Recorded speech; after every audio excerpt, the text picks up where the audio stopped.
시드니 히일교회 아침 경건의 자리에 나오신 여러분들을 환영하고 축복합니다. 이 시간 잠시 묵상하시면서 우리를 부르신 하나님 앞에 예배로 나아가도록 하겠습니다.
오늘 아침 우리에게 주신 하나님의 말씀은 시편 11편 1절로부터 7절까지의 말씀입니다.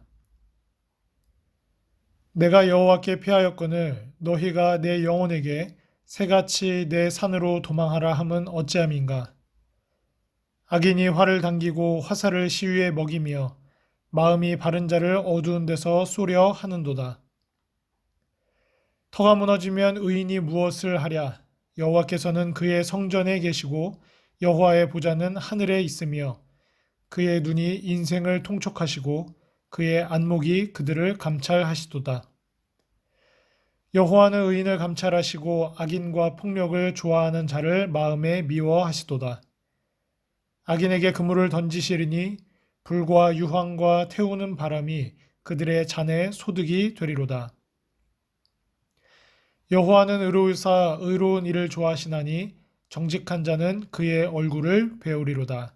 아멘.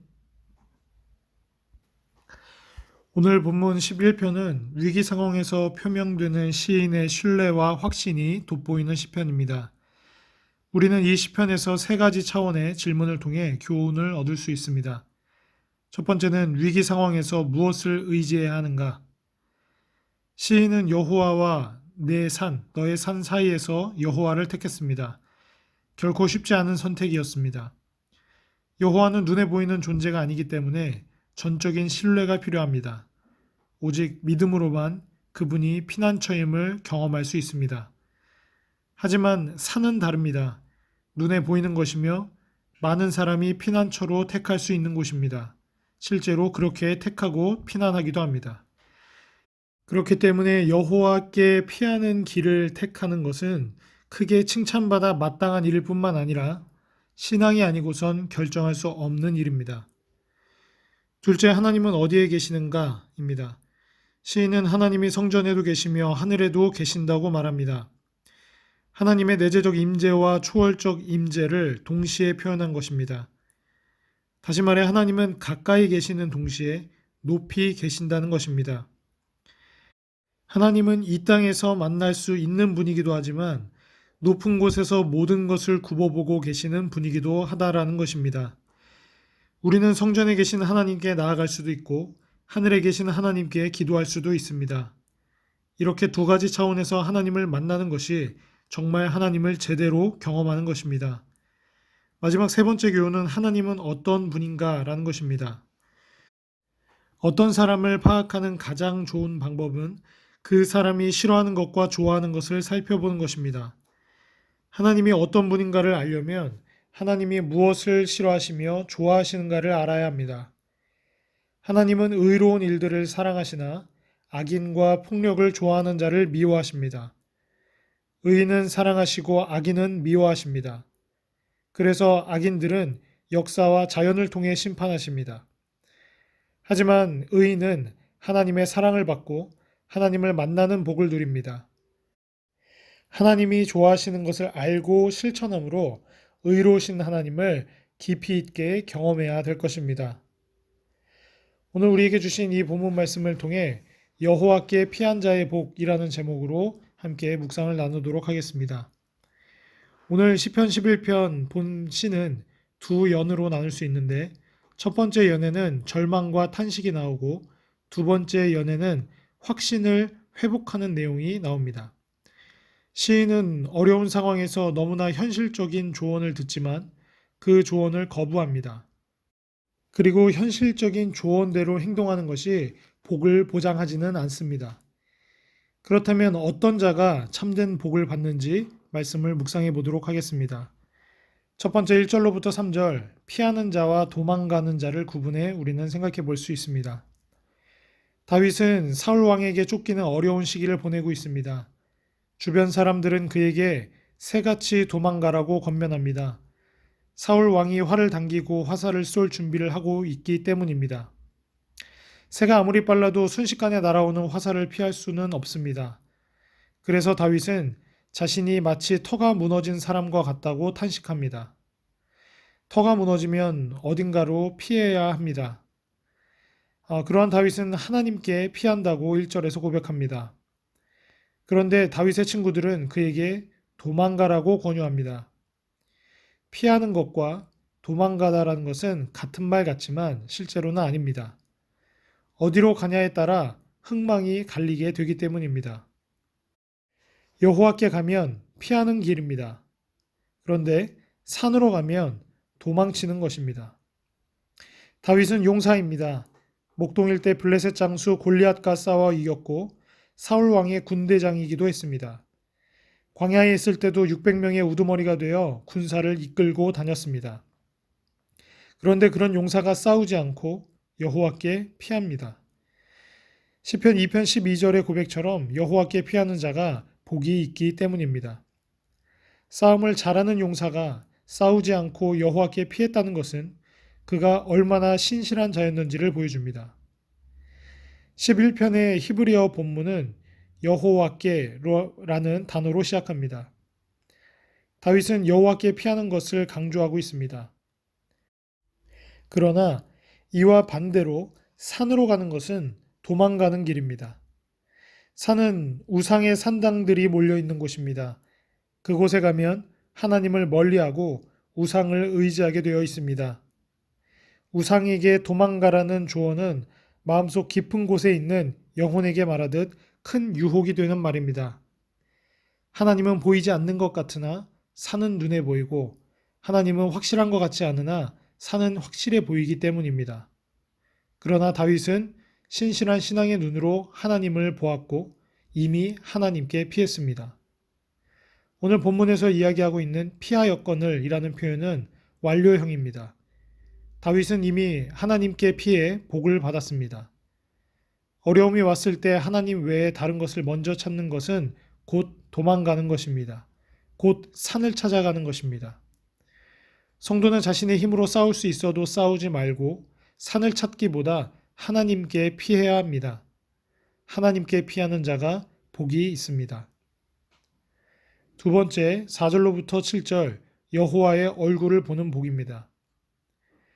여호와 하나님은 성전에 계시는 분입니다. 성전은 솔로몬 시대에 완공되었기 때문에 다윗 시대 상황에서는 하나님은 법궤가 있는 성막에 계십니다. 하나님이 시온산, 즉 성막에 계시다라는 것은 하나님의 내재성을 의미합니다. 하나님은 고난 중에 있는 다윗과 함께 하신다라는 것입니다. 멀리 계시는 것이 아니라 가까이에 함께 하십니다.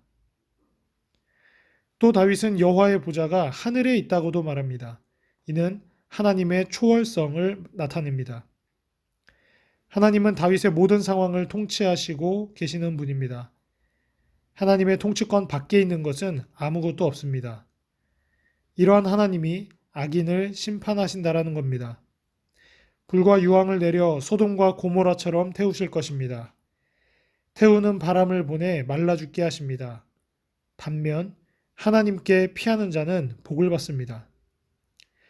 의인은 하나님을 찾고 하나님은 또 의인을 찾으시기에 서로 만나게 될 것입니다. 그래서 7절에서 고백하고 있듯 정직한 자는 하나님의 얼굴을 보게 됩니다. 사람이 받을 수 있는 가장 큰 복을 받는 것입니다. 헬렌 켈러는 이와 같이 말했습니다. 나는 나의 역경에 대해 하나님께 감사합니다. 왜냐하면 역경 때문에 나 자신, 나의 일, 그리고 나의 하나님을 발견했기 때문입니다. 역경 앞에서 언제나 하나님께 피하고 하나님이 감찰하시는 의인으로서 하나님이 좋아하시는 의로운 일을 행하고 하나님의 얼굴을 뵙는 큰 복을 누리는 성도들이 되시기를 축복합니다. 함께 기도하겠습니다. 사랑과 은혜가 많으신 아버지, 참으로 감사드립니다. 하나님의 자녀들이, 하나님의 백성들이 영적 전쟁의 한 복판에 서 있습니다. 우리는 변하지 않는 우리의 고집과 자아 때문에 영적으로 하나님 앞에서 낙심하기도 하고 사역과 섬김의 현장에서 극렬한 저항을 맞이하여 두려움에 빠지기도 합니다. 하지만 하나님, 우리 오늘 본문에서 시인이 고백하고 있듯 우리도 역시 절대로 포기하지 않기를 소망합니다.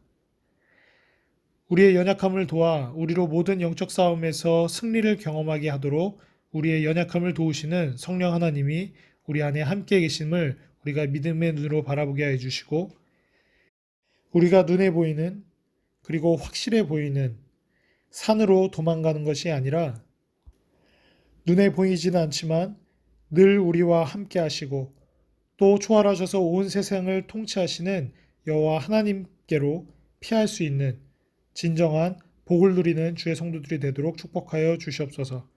감사드리며 예수 그리스도의 이름으로 기도드립니다. 아멘.